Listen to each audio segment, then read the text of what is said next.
Lugupeetavad korteriistute juhid,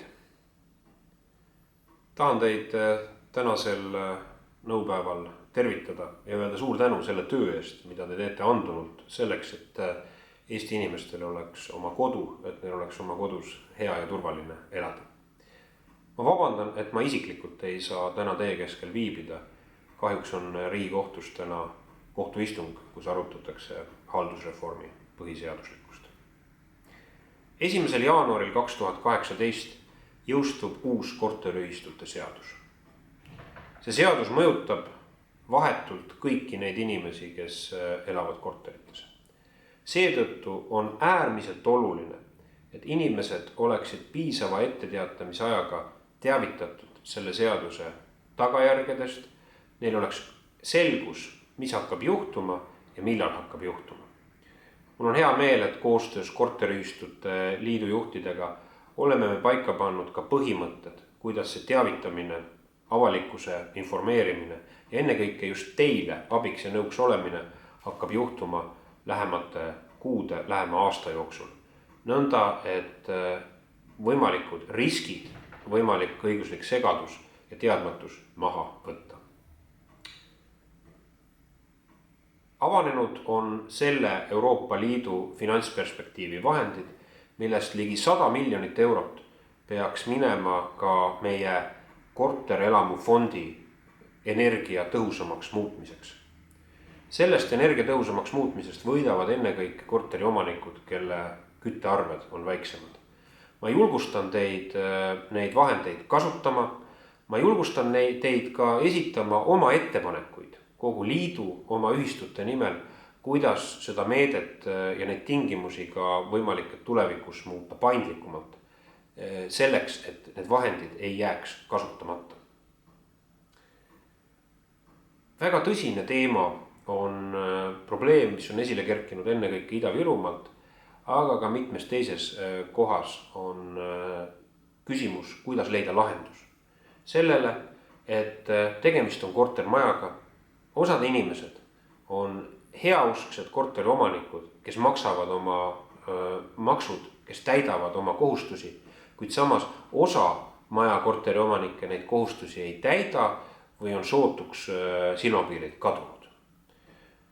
See ei ole normaalne olukord, kus õiguskuulekad inimesed, koduomanikud on asetatud ebavõrdsesse olukorda. Siin peab kindlasti riik oma sõna sekka ütlema. Ma olen teinud palve, et ettevõtlusministri juhtimisel selle teemaga tegeletakse, üks töögrupp on kokku pandud ja meil tuleb leida nii täiendavad õiguslikud lahendused kui ka riigi täiendav toetus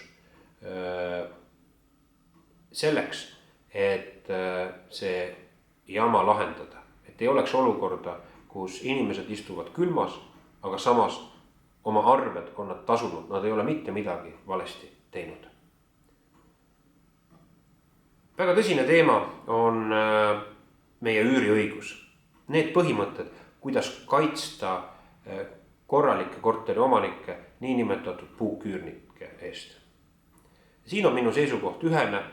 Me oleme alustanud meie üüriõiguse analüüsiga selleks, et korralikud inimesed, heausksed inimesed, kes käituvad seaduskuulekalt, kes käituvad õiglaselt, kes käituvad kogukonna suhtes lugupidavalt, et nende õigused oleks suuremad ja need, kes käituvad ülbelt, kes ei täida oma kohustusi, kes on nahaalsed, et nende positsioon õiguslikult oleks nõrgem.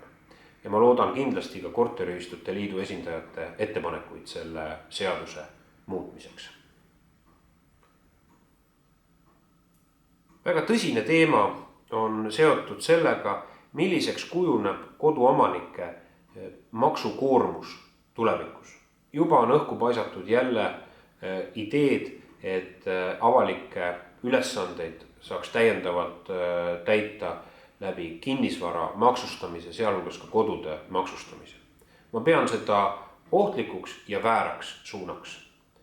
Meie koduomanikud laias plaanis ei ole mitte rikkad inimesed või jõukurid. Need on inimesed, kes on saanud oma eluaseme omanikuks kas läbi elamureformi või omandireformi 1990. aastate alul või on oma laenust pikka aega makstes teinud makseid ja saanud kodu peremeheks. See on enamik meie rahvast, sealhulgas on nii väiksema majandusliku kindlustatusega kui paremal järjel olevaid peresid. Kuid ma pean ebamõistlikuks seda suunda, et hakata inimeste kodude maksustamise teel leidma avalike vahenditeks täiendavaid sissetulekuallikaid. See sunnib inimesi asetama hoopis selliste valikute, et need noored pered, kes tahaksid tulevikus saada koduomanikuks, neile on see raskendatum ja need pered, kellel täna on kodu, võiksid olla keerulisemas seisus. Aga need inimesed ei ole mitte midagi valesti teinud, kes tahavad elada rahulikult, oma lapsed üles kasvatada oma kodus, oma lähedaste keskel.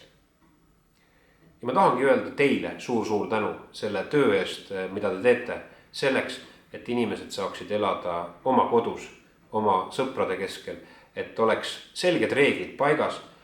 Meie kodus, meie maal kehtivad need reeglid, mida meie oleme üles seadnud ja mitte keegi ei kirjuta meile ette võõraid reegleid. Aitäh teile selle töö tegemise eest Eesti korteriomanike, Eesti koduomanike õiguste eest seismisel.